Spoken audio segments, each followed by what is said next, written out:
All right, welcome to episode 40 of Adventures in Inbetweening. Today we are looking at the Banditos to Los Muertos episode of Mucha Lucha, a show I animated on almost 20 years ago. Let's check out 14 shots in 58 seconds. The four Banditos de los Muertos.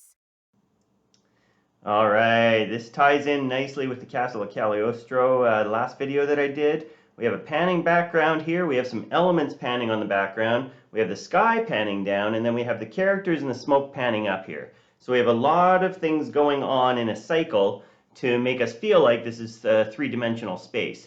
So you just look at the background, just one piece of artwork panning down. Also, the horses, you're going to see this all the way through, are panning up and down. I believe I was doing 16 frames down, 16 frames up on these cycles. All the horses with the Banditos are coming towards us. They're going to fly over the camera. Smoke here is just going in an 8-frame cycle. Just keeps on going, moving towards camera. Flash is great for having cycles, creating them, and then just having them loop over and over.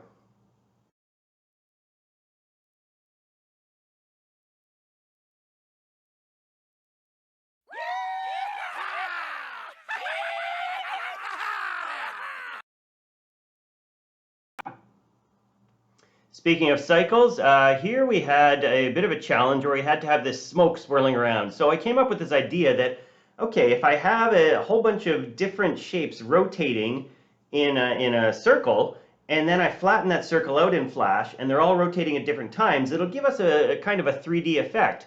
We'll get some nice offset with the negative shapes there. And it worked out pretty well. Basically, yeah, like I say here, flattening out the cycles, rotating them at different speeds, and, playing around with that. You can see that there's some things that look like, oh, this is actually, parallaxing with what's going on behind it there. And, considering that we had I think we were doing 20 seconds a week on a TV timeline, I think it turned out pretty well. And then you got some flash frames there that I put in with the lightning and the electricity. Now this one here, I was able to spend a bit more time, refine it, and I was thinking, oh yeah, what if when the lightning goes off, we get some highlights and some flash frames there too. So I drew on some highlights, I drew on some tones. This was a later scene, so every time we do a new scene, we can always iterate and spend a bit more time on it. If we have time to go back, that's great too, but sometimes we just don't. You can see that I'm adhering pretty closely to the boards here. We got the 4 Banditos coming out, tiny in the distance, coming down. Now they have to change angle quite a bit here. So instead of trying to create new flash assets for them to change angle and draw it all individually, I just had them go off screen and then come back on in the new angle. It's just, again, more efficient. It's a cheat, but it works. Plus, we get that little pop-up and they all get to offset their entrances. Okay, the flea gives up. The flea was a fun character to play around with. Very big mouth shapes. In this case here, where he's being blown back, I had a stagger here where I go 1, 3, 2, 4, 3, 5, 4, 6, 5, 7. So figuring out, if the drawings are all going to go linear, that's fine. But you skip one, then you go back. Skip one, then you go back. Skip one, then you go back. And we get this sense of, in a pretty simple mathematical way of doing it. And at the same time, the ears are just following their regular cycles, so we get some nice offset and overlap there. He comes out of the stagger, coming forward, overlap those ears. A lot of times in Mucha Lucha, we would just stop the character and let the mouth speak for itself, because the mouths were so entertaining. Anticipating down here, we want to pop into that big funny mouth, or it obscures his entire head, and just, not exactly a stagger back and forth, more kind of a shake. And then one frame where the mouth is starting to skew down, just to transition into that running off pose. And following the boards, get them OS, which is off screen.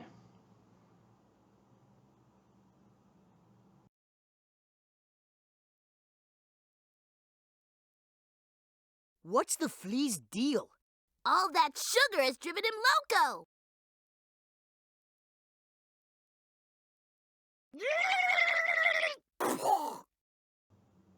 All right, some pretty cartoony stuff here. First of all, with these title cards, we were given all these different flash assets, and we're given the title card. Now, we could just have one frame where it's just boo, but no, all these assets are separate, so let's put some flash frames on there. Let's have it all shake and shape, change shape and color, and then get less as the scene continues. Now here we got some smoke, so I always like drawing effects, and so it was this idea of, okay, we're going to have to introduce some holes in the smoke to reveal the scene behind it. So the smoke's coming apart here. Julie's drawing this all in flash. You can see the negative space separating out, keeping track of all the smoke going out in different directions. I've talked about smoke in some other videos as well. And now Ricochet's got to get from on his back and upside down to on his butt facing forward. So the easiest way to pop between two very different frames is to make something go fast. And then you can change the shape quickly. You don't want to have a character just kind of sitting there and then suddenly their head pops forward. It's not going to be as appealing. You can do that. It's just going to have a different effect. Here, when a girl's coming in, her foot is going to hit a point where it's going to stop.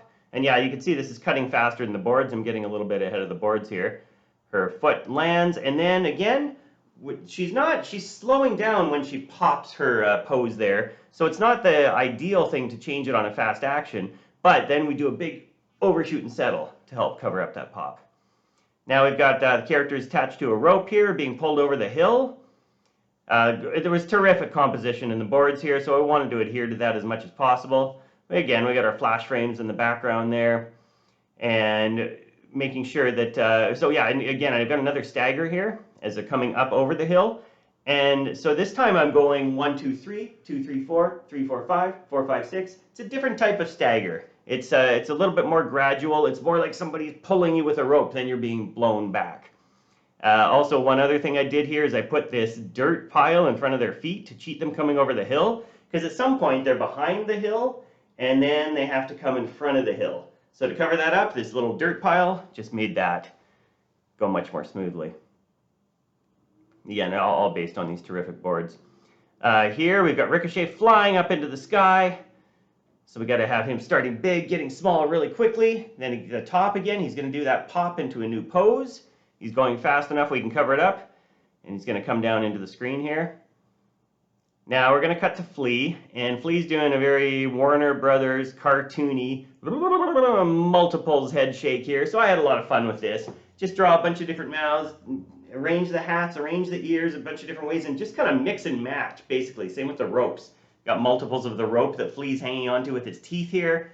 Just playing around a lot with different frames and just seeing how it feels. Sometimes you want 3. Sometimes you only want 1. You want that contrast. You want this back and forth feeling. And then Ricochet is going to come in here. Boom! Flea's going to stop, spits out the sugar skulls. Ricochet's landing on the back of the horse. It's interrupting the cycle that the horse is going through, that I believe 32 frame cycle, as I mentioned, that's going on all the time.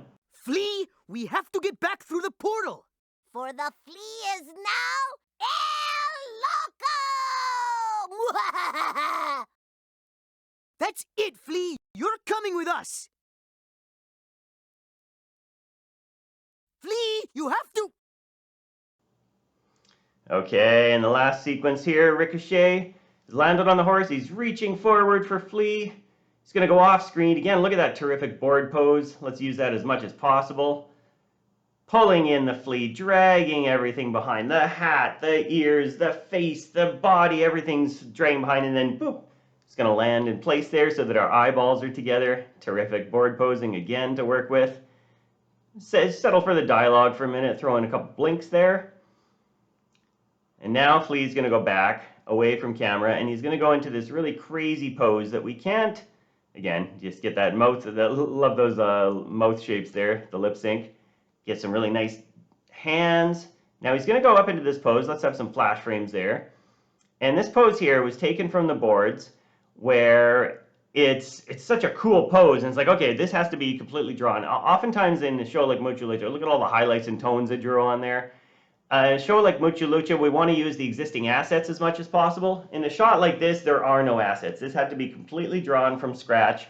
And so we don't, a drawing like this with the line work and all takes a long time. Loco! You can see the mouth is the only thing that's really moving with all these flash frames. So we want to get as much mileage out of this as we can. So we're just going to animate the mouth and have a bunch of flash frames and get, take it as far as we can with as little work as possible. We want to maintain efficiency on every TV production. Now again, we got some great board posing here. Ricochet is going to get nice contrast with that horse. Just a gentle up, down of the horse with everything crazy happening on top. We got the second pose here, and then we got a third wrestling pose here, just getting into those as quickly as possible. and then holding them, letting the composition speak for itself. And here we're going to have one of the Banditos shoot his hands off, flash frames here, and just quick return to that. The stronger the pose, the less you have to animate it because it's inherently more interesting. So the hands are going to shoot off here. We only have two different hand drawings. We've got the stretched out hand, and we've got the hand clenched up. And so it's all a matter of stretch, stretch, stretch, squash, and settle back. And that way you can sell those two drawings as, you know, a lot more animated than they actually are. And again, let's just finish with that horse moving up and down. I love that throughout the entire sequence. It really helps tie everything together. And that's a quick touch on 58 seconds and 14 shots of Mucha Lucha episode 582, Banditos de los Muertos. Thanks for checking it out. Like and subscribe, and I'll see you next time.